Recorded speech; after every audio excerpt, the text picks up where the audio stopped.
Атай Огонбаев атабыздын «Сагыныч» деген чыгармасы 28-жылдары репрессия маалында Атай атабызды ушу күнөөгө тартаарында тайларына Аксыга качып барып 2-3 жыл жашаган экен. Ошондо эли журтун сүйгөнүн, ата-энесин, бир туугандарын сагынып, ошо «Сагыныч» деген чыгармасын чыгарган экен. Ошол чыгарманы аткарып берелик.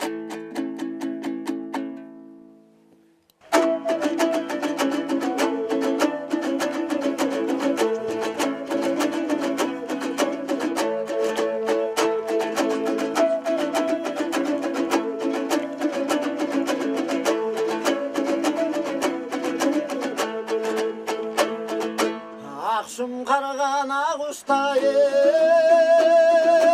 aylanıp ay yıldız benim doysuzsan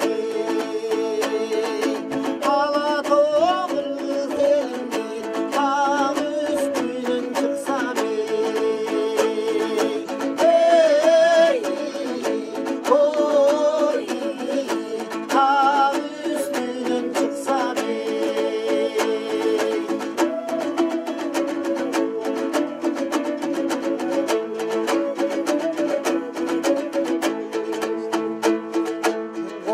bir gana kılsa doy karmasan yanaşa yürüp doy bir basan armanım kalmaz içimde sügönüm benim sırdaşsan hey oy sügönüm benim sırdaşsan